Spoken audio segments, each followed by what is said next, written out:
Scientists, Jack and I wanted to show you some pendulums that we have here in our house. This pendulum draws designs in the sand below,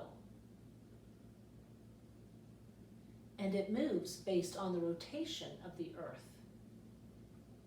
This pendulum, or series of pendulums, is called Newton's cradle, and Sir Isaac Newton is a scientist who wrote 3 laws of motion.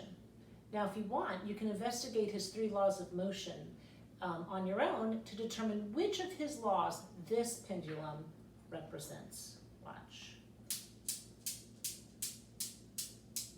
Jack loves to watch this one. So students, these are 2 different types of pendulums, and it helps us to understand force and motion even better. Until next time, scientists, keep exploring.